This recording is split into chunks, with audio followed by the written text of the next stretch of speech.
여러분 안녕하세요. 123강입니다. 자, 전 시간에 이어서요. 11월 달 농사 모습 계속 보여드리겠습니다. 우리가 창업 얘기하다 보니까 작년 11월 농사가 좀 많이 리뷰가 늦어졌습니다. 자, 오늘은요.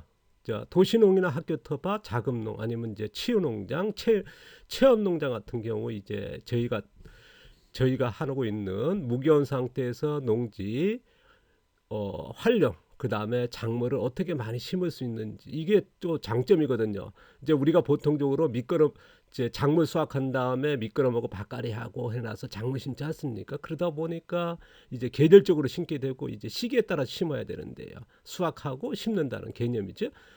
저희 같은 경우는 이제 무기원 상태에서 멀칭만 하면 되니까요. 뭐 멀칭 않더라도 이제 작물을 계속 심을 수 있거든요. 그래서 요 작물 심는 방법에 대해서 좀 말씀을 드리고자 합니다.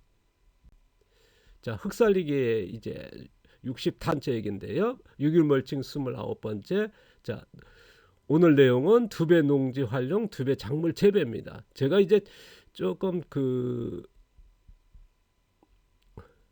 썸네일이라든가 제목에 뭐 인기 끄는 아니면 이제 대중들이 뭐 탁 트이는 그런 내용 제목 타이틀보다는요. 여러분들이 이제 제목을 보고 쉽게 찾아가서 뭐랄까 도움이 되는 어떻게 보면 이제 교육적인 차원에서 이제 제가 이제 지난 10년 동안 창업 교육을 했지만 지금 대면 교육을 못 하고 있지 않습니까? 그래서 이제 공개하는 건데 그래서 조금 뭐랄까 이시적인 것이 아닌 처음부터 하나씩 배워가는 입장 이제 시작하신 분이나 아니면 이제 토양 살리기 하는 농사를 지향하시는 분 지금까지는 아마 뭐 99%가 작물 키우는 농사의 정보는 넘쳐나지만 이제 최근의 트렌드가 이제 토양을 살려서 작물을 키우는 쪽으로의 농업이 지금 대세적으로 가고 있거든요. 전 세계 이제 선진 농업이 그렇게 가고 있고 우리나라도 그렇게 가야 된다 하는 게 이제 저희 생각인데 그래서 전업농도 4그룹, 5그룹의 화학농, 유기농 아니면 자연농을 했으면 좋겠다 하는 말씀을 드렸습니다. 저희들은 제가 하는 거는 4, 5그룹의 이제 자연농입니다만은 거기에서 어떻게 농사를 지을 거는 것을 이제 계속 이제 말씀을 드리는데 토양 살리기죠. 자, 작물 재배 방법이 보통 이제 알려져 있는 우리가 자연농업은 이제 다양성 아닙니까? 토양을 살린다, 작물을 살린다, 뭐랄까 다양성 환경 그 생태적인 농업 뭐 여러 가지 얘기했지 않습니까? 뭐 철학을 얘기하고요.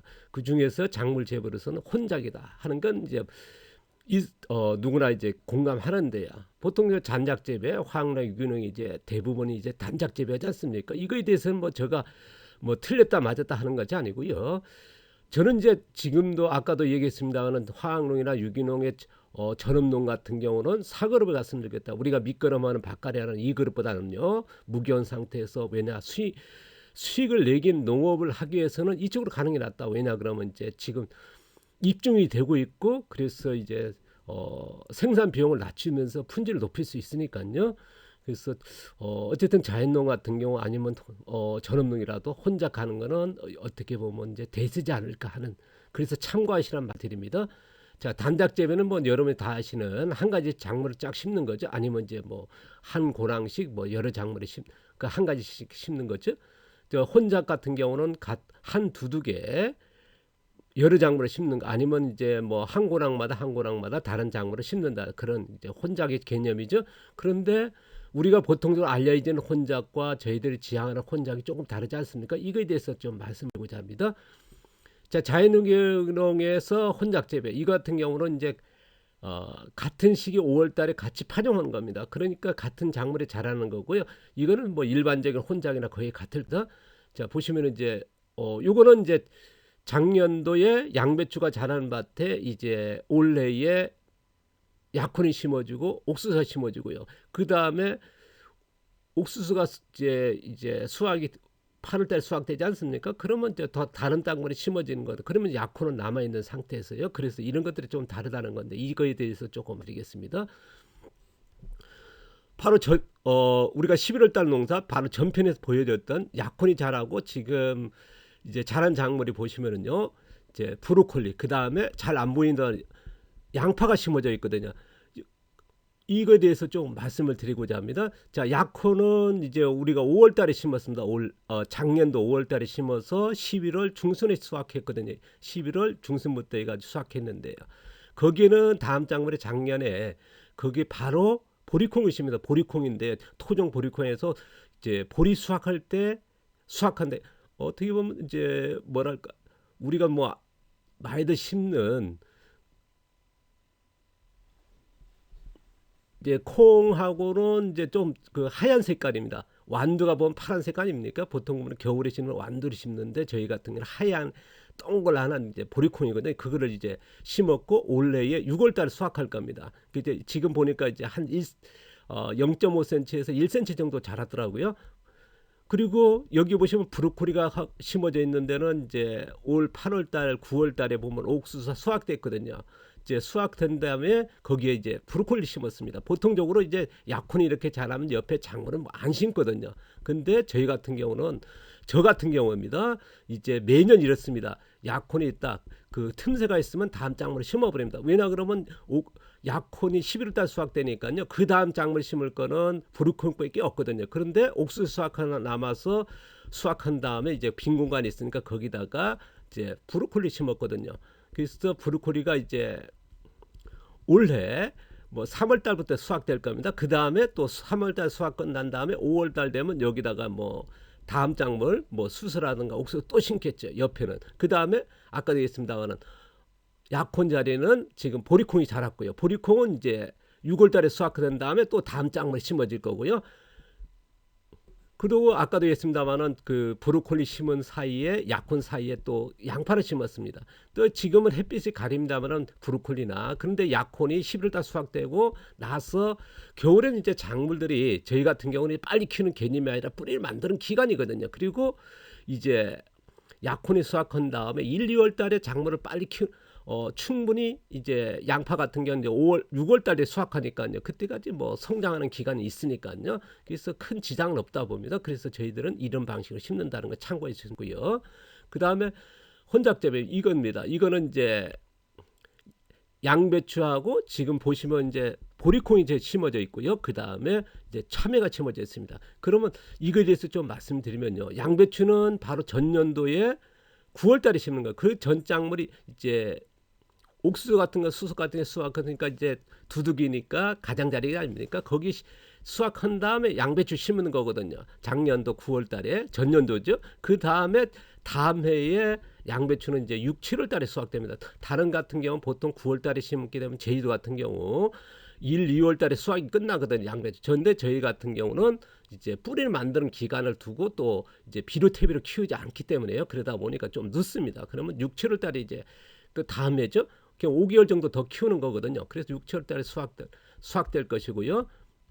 그 다음에 이제 5월 달 되면은 이제 뭐냐면 이제 양배추에 자라는 공간에 보면 이제 틈새가 있습니다. 거기에다 옥수수 스스로 심어버립니다.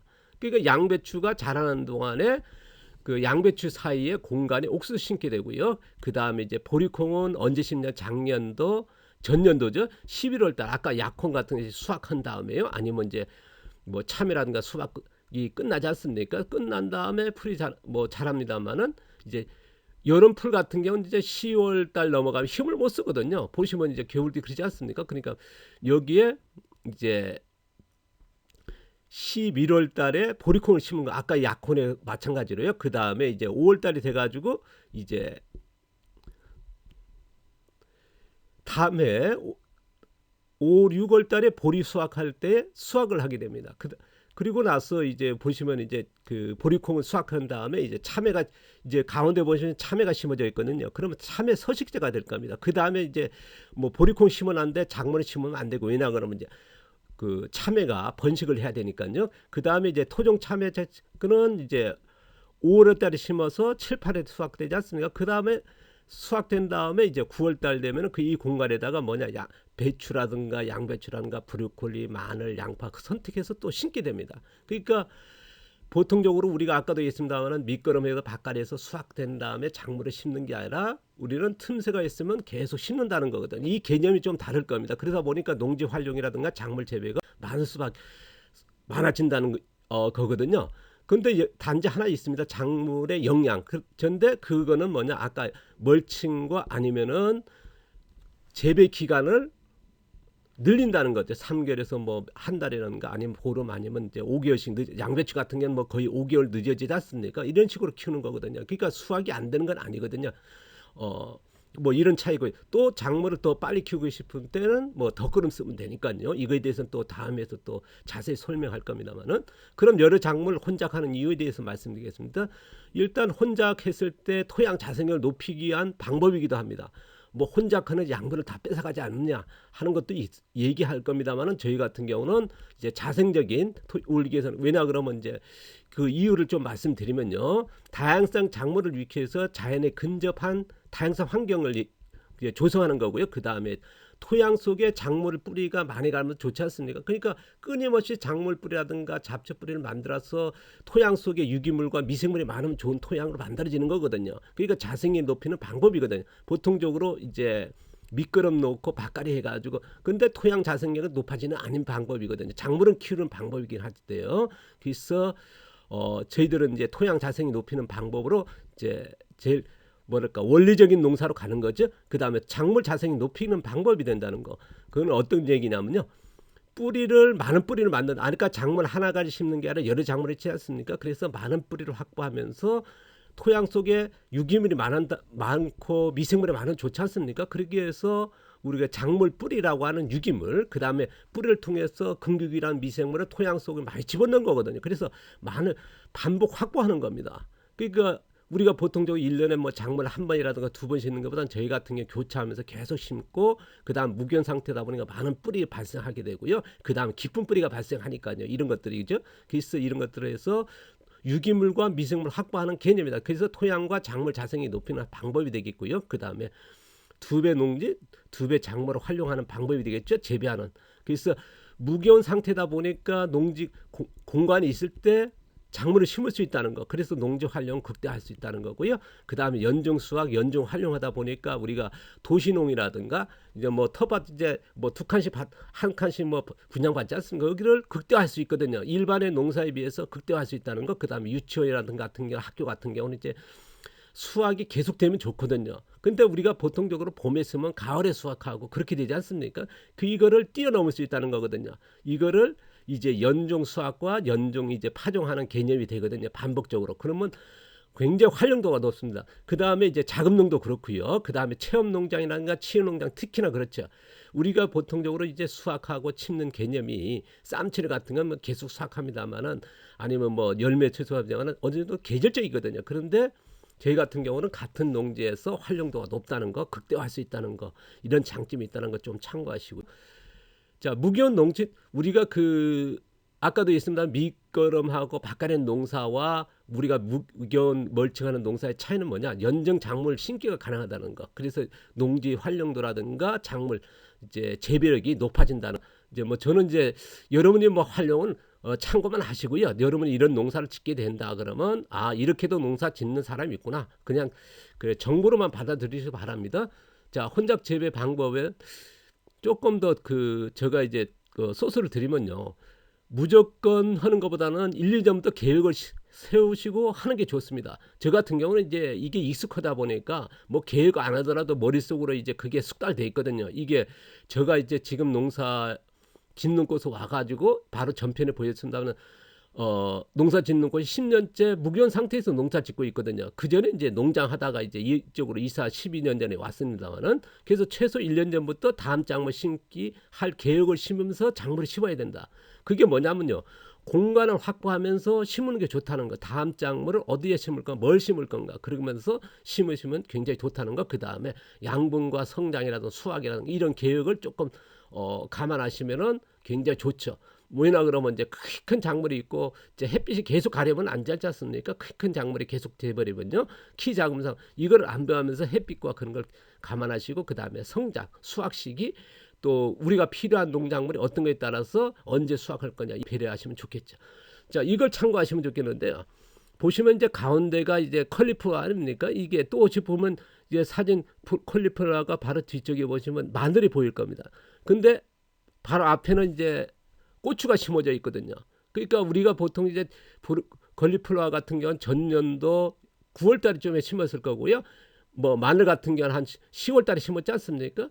그러면 이것이 수확 다 끝난 다음에 다음 작물을 합니다만은 저희 같은 경우는 무교원 상태니까 이제 5월 달 되면 이제 고추를 심을 수 있는 거거든요. 공간이 있으니까요. 그러면 이제 지금은 고추가 적습니다만은 이제 커가면은 벌써 컬리플라워는 수확이 끝나니까요. 공간이 확보될 것이고요. 그 다음에 보시면은 이제 고추가 좀 제식거리가 넓지 않습니까? 이런 것들이 참 할 필요가 있다는 것. 그리고 또 고추 심은데도 또 옥수수 심을 수 있죠. 왜냐하면 저기 마늘 심은데도 마늘은 위로 자라니까요. 공간이 충분히 확보되니까요. 그래서 성장과 수확하는 지장 없죠. 보시면 이제 고추가 자랐지 않습니까? 그런데 고추가 제식 간격이 넓지 않습니까? 우리가 보통적으로 제식 간격이 너무 좁다 보니까 거기에 햇빛과 적게 들면서 그 뭐랄까 병해충 발생이 굉장히 높거든요. 우리가 보통적으로 이제 토양에 이제 장마 기간이 이제 고추가 자라는 기간이게 되거든요. 그러다 보니까 습하다 보니까 그런 그 바이러스라든가 생효성 질병이 그 병해충이 많이 발생하는 거거든요. 제 보시면은 아까 이제 작물에 심을 때에 제식 간격이 충분히 있지 않습니까? 그러니까 이렇게 또 하다 보니까 병해충이 좋습니다만은 우리가 9월 달에 고추는 이제 10월 달 정도면 끝나니까요. 그러면 이제 9월 달에 뭐냐 다음 작물이 고추 사이에 양배추라든가 브로콜리 심을 자리가 되는 거거든요. 이런 걸 감안해서 심은다면 좋다는 거거든요. 그래서 이런 걸 좀 참고하시라고 보는 건데요. 그래서 저 아까도 했습니다만 수익 창출의 저렴한 단작 재배가 어떻게든 유리합니다. 유리하기 때문에 뭐 그거에 대해서 여러분이 판단하시고요. 근데 도시는 아까도 했지만 텃밭 같은 경우 어린이집이나 학교 텃밭 같은데 작업자 종농 같은 체험농장의 치농장 같은 경우는 혼작이 훨씬 유리할 거다 하는 게 이제 저희 생각입니다. 이거에 대해서 뭐 선택이니까요. 보시면 이제 어린이집이거든요. 그러면 아이들 같은 경우는 계속 수확하는 게 좋거든요. 그러니까 1년에 한 가지 작물이 가지고 뭐 가을에 수확할 것만 심는 것보다는요. 저 같은 경우는 이제 이 어린이집을 원장님하고 원감이 저한테 이제 4월 말에 찾아왔기 오셔가지고 이제 도움을 요청했을 때 4월 중순이었는데 그래서 4월 말에 한번 보고 제가 교육 갔다 와서 5월 초부터 참가해서 했을 때에 이렇게 밭을 조성한 거거든요. 그럼 고추가 가운데 심었고 보소 가장자리는 이제 수수 이제 주작목이 고추고 옥수수거든요. 그러면 그 사이에 열무리를 뿌리는 거거든요. 그러니까 저희 같은 게 멀칭했으니까 씨앗만 뿌리면 되니까 그러니까 아이들하고 계속 수확이 됐던 거거든요. 그러니까 보통적으로 아까도 있습니다만은 수확이 뭐 1년에 몇 번 하는 것보다는 이렇게 연중 수확할 수 있는 애들 같은 경우는 이제 수확의 개념이 굉장히 높거든요. 그래서 학교라는 어린이집 같은 경우는 계속 일주일에 한 2번 정도 뭐 야외 활동할 때마다 가서 수확한다는 개념이 이게 굉장히 친숙해지거든요. 그래서 또 체험 농장이나 치유 농장도 마찬가지고요. 그래서 이런 걸 활용해 참고하시고 여러분 뭐 정보가 될는지 모르겠습니다. 저는 이제 그냥 이런 농사 하시는 거 궁금하시는 분들이 계셔가지고 제가 이제 이런 교육을 오래 하다 보니까 그래서 바로 전편에 보여줬던 걸 이어서 또 보여드렸고요. 다음에 이제 자세히 또 소개할 예정입니다. 감사합니다. 고맙습니다.